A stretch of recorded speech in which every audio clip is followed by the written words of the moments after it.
Beginning the capture. My name is Commander Jace Rylan, Earth Defense Fleet, 4th Orbital Division. At least, that's who I used to be before the day I was taken. We were patrolling the outer edge of the Cygnus Rift, chasing phantom signals we thought were smugglers or pirates. Then the sky tore open. 1 second, my ship was intact. The next, an energy surge slammed into our hull like a tidal wave of light.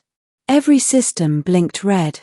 Before I could shout a command, the control room exploded in a storm of sparks. When I came to, I wasn't on my ship anymore. I was inside something alive. The walls pulsed faintly, breathing like lungs. Threads of silver light ran along the surface, responding to my movements. I reached out and the walls flinched. That's when I realized, this wasn't a ship built by humans. A voice echoed through the chamber, melodic but cold. Do not resist, human. The Queen has requested your presence. I turned toward the sound.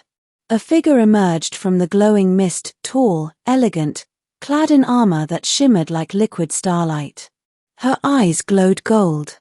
She wasn't like any alien we'd catalogued. She was something older, regal. You are Jace Rylan, she said. The one who destroyed the Sendarian outpost. That was a defensive strike, I said, trying to sound braver than I felt. Her lips curved slightly. And yet, my people burned. I clenched my fists. You're the one who attacked us. For a moment, her gaze softened. You do not understand the war you fight. Before I could reply, she gestured to her guards. Bring him to the chamber. The Queen will decide his fate. And that's when I saw her. The alien Queen. She sat upon a throne made of light, a lattice of energy that bent reality itself around her. Her body glowed faintly, skin like pale quartz, veins of blue radiance pulsing beneath the surface. Her eyes, deep violet, studied me not like an enemy, but like something she couldn't quite define. So, she said, her voice soft but commanding, this is the human who dares to touch the stars. I didn't come here to touch anything, I said. I just want to go home. She tilted her head. Home. Such a fragile word for a dying world. Something about her tone wasn't cruel, it was curious. Almost wistful.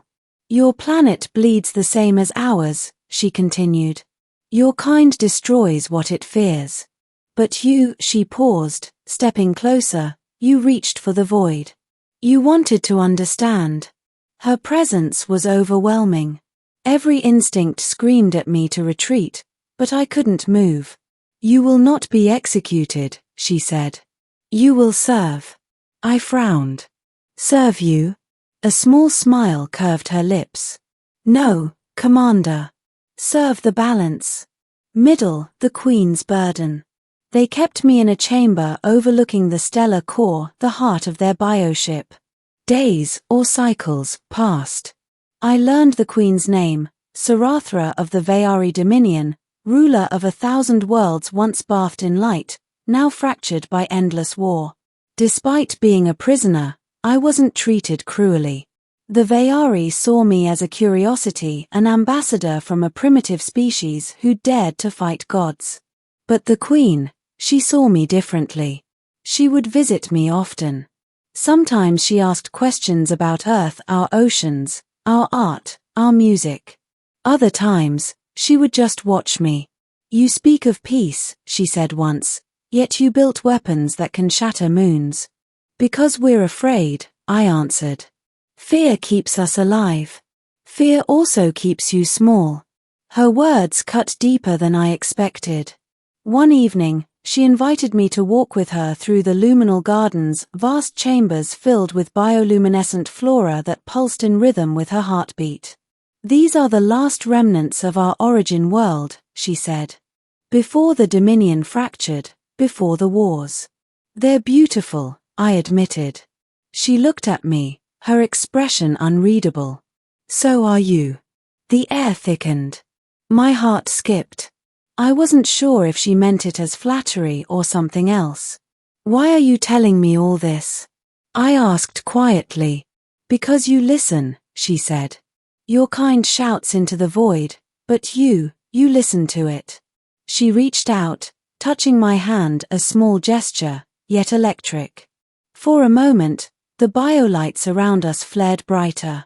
Later, I learned what that meant.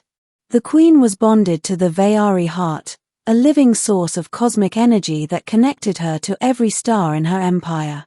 Touching her wasn't just contact, it was communion. And something in that brief contact changed her. The turning point. Days later, the war reached them. A rival faction, the Draxian Ascendancy, launched a full-scale assault. Their ships were dark, angular, machines of annihilation. The Vayari fleet fought valiantly, but they were outnumbered. In the command chamber, alarms blared. Holographic maps showed a sea of red encroaching from all sides. They've breached the outer defenses, shouted a guard. Sarathra stood tall, calm amid chaos. Prepare the heart. If we cannot win, we will ascend. Ascend? I repeated. What does that mean? The Vayari heart will ignite, folding our world into pure energy. Our enemies will burn, and so will we. That's suicide. It is salvation. I stepped forward. You don't have to do this. There's another way. Her eyes flickered, uncertain. You speak as if you know. I don't, I said. But I've seen what hope looks like. You haven't lost yet. You just stopped believing you can win. She hesitated, the first crack in her perfect composure. Why do you care, human? You owe us nothing. I met her gaze. Because once, I destroyed something I didn't understand. I won't do it again. The room fell silent. Then, softly. Then fight beside me. The war of light. We launched together. I took control of an auxiliary vessel linked to her command through a neural interface, my thoughts mirrored in her fleet's formation, her emotions flowing through mine. It was like sharing a heartbeat with a star. The Draxian armada descended, a storm of black fire. The Vayari responded with beams of living light. Space itself tore apart as energy rippled across the void. In the chaos, I saw her, Sarathra, standing on the bridge, her body surrounded by tendrils of pure radiance.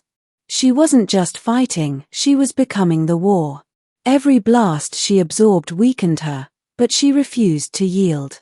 Jace, her voice echoed in my mind, if I fall, take the heart and flee. I'm not leaving you. You will if you want your world to live. And then I understood, the Draxian weren't just after her. They were after Earth. They believed our planet held a dormant core similar to the Vayari heart. If they took it, both galaxies would collapse. Sarathra, I said, gripping the controls, link the heart to my ship. It will destroy you. Maybe. But it'll save both our worlds. She stared at me, that same look of disbelief and longing, before nodding. Then we die together. The sacrifice. The heart's energy flooded my vessel. Systems screamed. My skin burned, my vision fragmented into light and sound. Through the connection, I felt her pain, her strength, her love.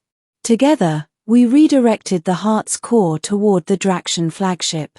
The explosion was silent, yet I felt it through every atom. Stars bent. Space folded. Time itself gasped.